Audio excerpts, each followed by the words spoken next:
It seems to me that I have always known this, and that I came into this world knowing that you become what you think about, whether you want it or not. I was really very blessed. I lived in an orphanage until I was 10, in a series of foster homes, with my older brother, but he was sick quite a bit. He was very anemic, and I used to have to help him as a young boy. He was 16 months older than I was, and this was when I was 4, 5, 6, and 7, and so on. And I can remember I lived out in Mount Clemens, Michigan, at 231 Town Hall Road with a lady. Her name was Mrs. Scarf, and she had a lot of children would come and go from there. And I was in a foster home because the circumstances at that time were such that my father had walked out on his family, and I was born in a depression, and there was no welfare and things like that in those days. So it was like people just helped each other out. And my mother was working as a candy girl in Detroit, on the east side of Detroit, earning $17 a week, and she just didn't have the money and wasn't able to provide for her children. So we lived out at this one particular place, and I can remember whenever a new child would come to the house, they would always say, "Go find Wayne." And I would be out in the back. They had orchards there, and this was no hardship. This was no difficult thing for me. This was a great blessing, I think, in my life. Those earliest days. And I can remember a girl named Martha came, and they were dropping her off for basically the same reasons that we were dropped off there. And they said, "Go find Wayne." And I came and I started talking to Martha, and she was crying, and she was all upset, and she was sad, and I was trying to convince her that she didn't have to be sad, that this was, and I remember saying to her, "This is a great place, there's no parents here. You can do pretty much anything that you want. I mean, you've got a lot of freedom, and we're going to have a great time." And I can remember being in school, at the public school. It was a numbered school. They didn't even name them in that day. It was PS number 127, and I remember the teachers, one time we were out on the playground and all the kids were all upset, and I said, "What's wrong?" And they said, "Well, the teacher said this is the worst class that she ever had," and she was so all upset, and she was angry, and she was hurt, and I said, "Well, why would you allow her opinions to have anything to, if this is her hardest day, then her life is just easy," and I can remember talking to other people about all you have to do is change the way you think. And it goes from being a miserable experience or a tough experience or a hard experience to one that you can do anything that you want with. And when my mother got our family all back together again when I was nine, almost 10 years old. And I can remember her telling me what it was like when I was just a baby, when I was just like an infant, that I was the one child that could make everybody else laugh.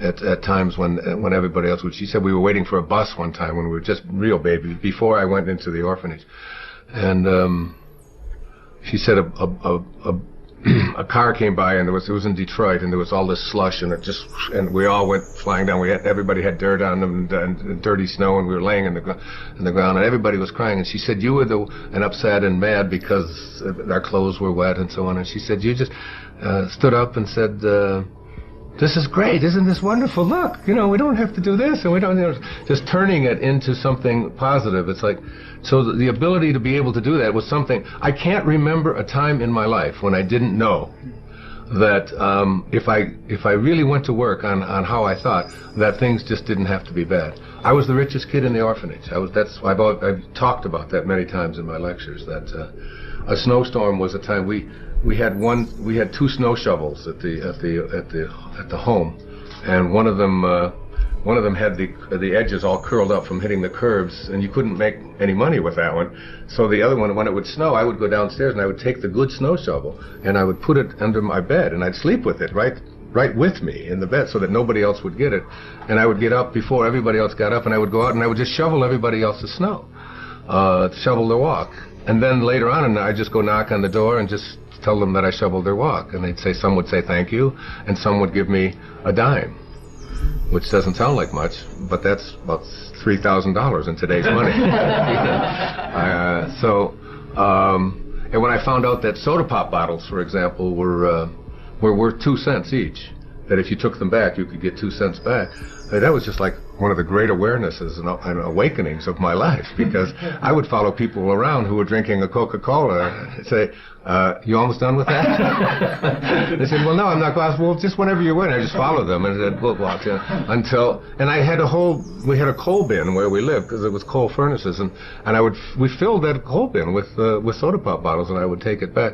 It was just always easy to change, and all the other kids would be not having any money and complaining about not being able to have abundance or be able to have some level of being able to buy themselves like just a little donut or a Pepsi Cola or something. They couldn't figure it out, and it always seemed so easy to me that all you had to do was just look around and see the opportunities in anything, and it had nothing to do with whether there are opportunities there.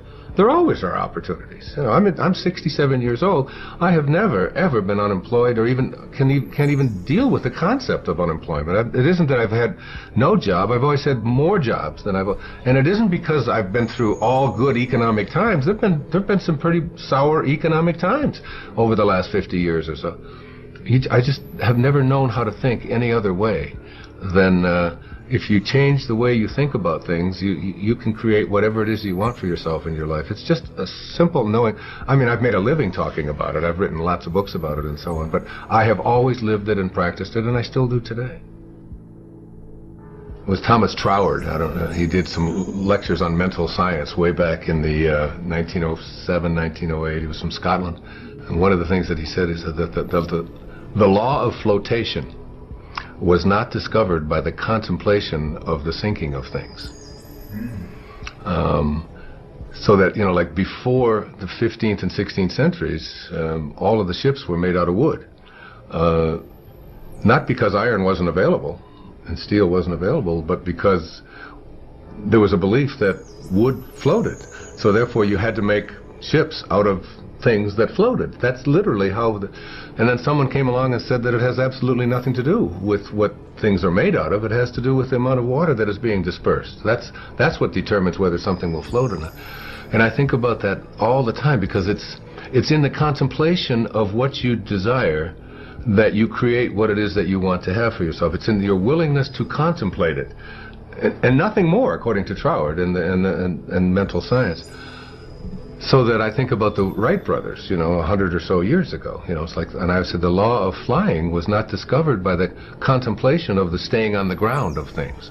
So that these were two people, like for me, to figure out how to get an airplane to fly, and my limited knowledge of all of that, I would probably have contemplated the staying on the ground of things. Like this is what happened. But there's somebody came along and contemplated the idea that if you get enough speed going and you have the right design and you get pressure underneath something like this, and you get that this thing is going to lift off the other. Somebody had to contemplate that idea. And everybody who contemplated that it wasn't possible, that it couldn't work, was a part of why flying didn't take place, because there was no new law discovered in the early part of the 20th century, any more than electricity was discovered by Thomas Edison or anyone like that. I mean, the ability to have electricity has always been there. Somebody has to contemplate. So it's like in your own personal life, your willingness to contemplate yourself as a person who is capable of attracting into your life what you want, having the kind of relationships that you want, being able to have abundance where scarcity always exists. All you have to do is begin the process by being willing to contemplate the presence of that in your life. And I've always been a person that I can remember throughout my life as someone who could contemplate myself being able to do things that most people couldn't. And I can give you a good example. When my mother got us all back together, and we were living in Detroit, on the east side of Detroit, and we got a new television set. It was a black and white. It was a screen about this big. It was an Admiral, and we had it in our home, and it was like, oh my God, black and white television. You remember Uncle Milty and all and so on. And there was a guy that was on TV. His name was Steve Allen, and he was on The Tonight Show. And I was 11, 12, 13 years old. I was born in 1940, so I was 51 or 52. And I used to stay up every night and watch The Tonight Show.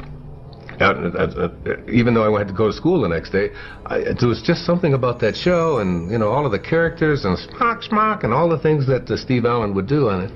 And I would come down when I would be talking the next day, and I would be telling my mother and my two brothers that when I do the Tonight Show, this is what I would say. I wouldn't have said what Louis Nye say, the way reacted, how he reacted to that. I would have said this, and I used to do this, and my brothers and my mother would say, "That's just Wayne. He's just nutty. He thinks he's on the Tonight Show. He thinks he's going to do the Tonight Show." And I would go up into my room at you know, on this little tiny house that we lived in, you know, a little 2-bedroom house that 5 of us lived in because my mother remarried, and I would see myself doing the Tonight Show. I would just practice it, and Steve Allen became someone that I was really enamored of. Well, you know, fast forward, I don't know, 30 years or whatever, so, and it's, and I've written a book, Your Erroneous Zones, and the Tonight Show calls, and they ask me if I would like to come on and do it. So I do my first stint on the Tonight Show. I did the show like 37 times over a period of 3 or 4 years with all these different hosts, but Johnny Carson was on, and the first guest on the very first show when I did the show was Steve Allen. And it was like something clicked in me that I had contemplated that as a child. I had always had a knowing, and I can remember sitting there talking to Johnny about this thing that, you know, and Steve Allen was sitting there right next to me, and we were talking about that kind of thing. So that by putting my attention on something, it wasn't some deliberate thing that I was doing, you know, when I was 11 or 12 years old that was designating that I was going to be a person who was going to be appearing on talk shows 30 years from now. It was just an awareness a willingness to contemplate myself in that kind of a place. And I think the power of contemplation is the thing that most people haven't harnessed yet. And when you harness it in your life, there's absolutely no limit to what you can attract into your life. If you absolutely stay focused on what it is that you know you're going to manifest and attract, you're not going to do it in your time. You know, Jackson Browne sings a song, he says, "And creation reveals its secrets by and by." I mean, you can't push the river. You can't, it's all done in divine time, but it will show. It will show. It will manifest. It will attract itself. And I'm never surprised any longer about anything that I put my thoughts on that I can attract it into my life. I just absolutely know that law of attraction, and that it absolutely works. And I have absolutely no doubt about it. And I feel as if, like, before I even came into this world, when I was in the world of spirit, that I had a conversation with God. And it was God saying to me, like, what would you like to do in this lifetime? And I said, well, I'd really like to spend a lifetime teaching self-reliance. Because that's truly all I've ever done since the time I was just a little boy, through all my life. I mean, I could just go through all of the things that I've done. It's been always about teaching self-reliance. And God said, it's like, you're sure you want to spend a whole lifetime teaching self-reliance? I said, yeah, that's what I want to do. And he said, well, we better get your little ass into an orphanage. The first of these principles came from a Vedantic scholar in the 10th century. His name was Tilopa. It's not exactly bestseller books, but it's the kind of thing that really excites me, because I think of going back 1,000 years or 2,000 years and reading what some of the greatest minds had to say and how open they were to the potentiality that each and every one of us have for greatness. And this first principle says, as Tilopa put it, have a mind that is open to everything and attached to nothing. One of the central principles of my life is that no one knows enough to be a pessimist about anything. And that each and every one of us, when we close our mind to what is possible for us or what is possible for humanity, closes off the genius that resides and lives in each and every one of us. Having an open mind doesn't necessarily mean finding fault with all of the things that you've been taught by others. It means opening yourself up to the potentiality and the possibility that anything and everything is possible. So having a mind that is open to everything and attached to nothing really means finding within ourselves the ability to get rid of a trait that I find so common in the contemporary world.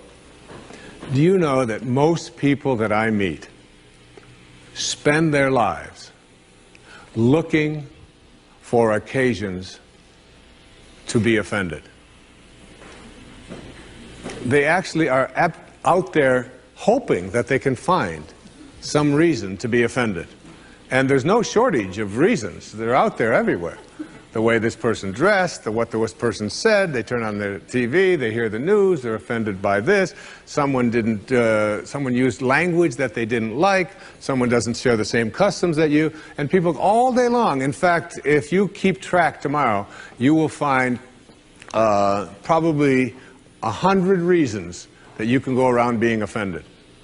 But a mind that is open to everything and attached to nothing is a mind that says, I'm never looking for anything to be offended by. And that whatever anybody else out there has to say, my response to that is, that's an interesting point of view. I've never considered that before.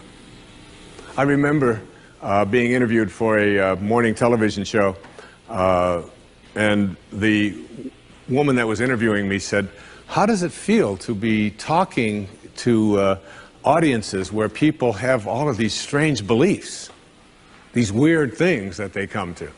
And it intrigues me, because one of the things that Emerson said is, in one of his very first essays, he says the first thing we have to say respecting what are called new views here in New England, where we are right now, is that they are not new, but the very oldest of thoughts cast into the mold of these new times. And that was in 1842. He was speaking about that. And this woman asked me the question. She said, doesn't it offend you that there's people out there and they're talking about people using crystals to heal somebody? And I remember my response. My response was that if I've got hemorrhoids and somebody out there is convincing me that crystals are going to heal them, I'm ordering crystal chairs. Why not? I mean, all you have to do is understand something called a placebo. And what is a placebo? It's nothing more than a convincing belief. If I hand you this pill and say this pill is going to cure your arthritis, and you take it and the pill is just a sugar pill, but your arthritis disappears, I'm into buying those placebos. Where can I get some of those placebos? And it's true of everything. And it's when you think about all the things that we enjoy and what our life is like, it took people who had a mind that wasn't closed to allow us to make the progress that we've made. Progress is impossible if you always do things the way you've always done things. But the other word in this, what Talopa said, is be attached nowhere. Be attached nowhere. Attachment really means I am deluding myself into a belief that if I can't have or if I can't do this or that thing, then somehow I am going to become immobilized. So an open mind that is detached. In my most recent book, in A Spiritual Solution to Every Problem, I have an observation. And it's an observation from Anthony DeMello, a man I respect enormously, a priest, who, in The Way to Love, puts it this way. Here's a great test for your relationships, especially the relationships that you're in with those whom you love, not your children, but your spouses and your lovers and so on. Try this test on for size. 1, I am not really attached to you at all. I am merely deluding myself into the belief that without you, I will not be happy. And 2, and here's the toughest test for non-attachment, I leave you free to be yourself, to think your thoughts, indulge your tastes, follow your inclinations, behave in ways that you decide are to your liking. How's that for a challenge? And so what most of us do in our relationships and why they are not as successful as we would like them to be is that we become attached and we tell ourselves that if this person behaves in a way that I find offensive, then I can't be happy. I make my happiness, my fulfillment dependent upon those people that I love being what I think that they should be. And detachment doesn't mean being a victim. It just simply means I know that I can make my life fulfilled and happy by having a mind that is open to everything and attached nowhere. When you find yourself, you see, you get to a point in your life, and this is really what I want to share with you here this afternoon, is when you surrender. You literally surrender. You stop the agonizing and the fighting and the struggling and all of the wondering about what you're here for and what it's all about, and you find yourself like there's a gate down here at the end of the stage, and you find yourself sort of on this path, and as you go along, as you travel along this path, you find yourself undergoing these shifts in your consciousness, and it's almost as if you're watching them take place without you even knowing why they're taking place. It's at that point that you come into contact with the idea that there's something more to who you are than just this physical form that you showed up in. And that is, I think of our physical bodies as a parenthesis in eternity. It opens at your conception, it closes at your death, and it's surrounded by eternity. And so you, in the moment of your conception, everything that you needed for this form that you're going to occupy for the time that you have here on this planet at this time is all handled for you in one deliciously, deliriously perfect, exquisite moment which nobody on the planet understands. It's a complete mystery what life is, where it was before, where it goes afterwards, how does it work, like we have sort of a technology of higher consciousness, but in terms of understanding what it means, what life really means, it's just this mystery. So you get to a point where you surrender, where you're struggling and all of this, and you find yourself in relationships, as Shakti was talking about so beautifully, and then you find that it's not necessary any longer to prove yourself right or wrong with the person you're in a relationship with, and that there are going to be people who are not only not on the path that are going to be in your life, but they're not even on an entrance ramp. Okay, I mean they're not. They're just not getting there, and you know that. They're not even in the lane to get over to the entrance ramp. You know that. And they're not going to be in this lifetime, because there are some people that live 90 years, and there are a lot of people who live 1 year 90 times, aren't there? And it's over and over again, the same kinds of thing. And you find yourself, as you proceed along this path, heading towards this gate, that undergoing these changes and not really quite understanding them. And this was happening to me. See, I am now at a place in my life where I know, I don't believe it, I don't think it, I know it, that whatever it is that would constitute a miracle for you that has ever been achieved by any other human being, and even if it hasn't, you are capable of manifesting in the material world that you find yourself. Whatever it is that you think of that would constitute miraculousness in your relationships, in your financial world, in your physical world, in your health, in anything that would fit that category of miracle, you have the capacity to create it. Now, once you know that, you begin to discover that there is an alignment that you have to make in your life. You see, there's two parts to being human. There's this form that we find ourselves in that was all handled in that split second. Like all of these hairs that are falling out was all handled in that second. That has not, it's like you get to this point in your life where you watch your form and you watch it on its way to closing parentheses. And it's like you get in back of it or in front of it or underneath it or around it or somewhere, and you sort of just watch it. And another wrinkle will appear, and another drooping will take place that you didn't want. But what happens is that you get to this point in your life where you literally are capable of getting outside of this form that you occupy and coming in contact with another dimension of yourself that you can't describe with words any more than you can describe the experience of water with formulas. You must know it and go within and honor it and get it. And as you do that, it comes about from this surrendering process, from this knowing and this realignment. See, if you align yourself first with the physical side, and then primarily physical and secondarily the spiritual side, then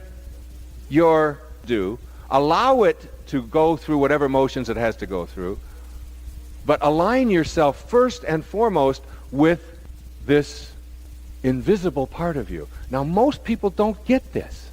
They don't ever get in their life that this invisible part, this thing that you can call thought or consciousness or soul or whatever it is something that is real. Because it doesn't have boundaries and dimensions like the physical world, we sort of put it aside and give it a couple of hours on Sunday morning. And then when that's over, we charge out of the church lot and don't even let our neighbors in very often on our way home. But it really, what it takes is this realignment. It happened for me when my grandmother died on April the 15th, when she was admitted to the hospital, and they weighed her in her 95th year, and she knew that she was dying, and they weighed her, and she weighed 133 pounds because it was one of the things that they had to do to fill out all of the forms for the left-brained attendants who run hospitals. Even more important is what insurance card do you have. and what was interesting then, my grandmother died. And there was this package, this container, if you will. It wasn't my grandmother.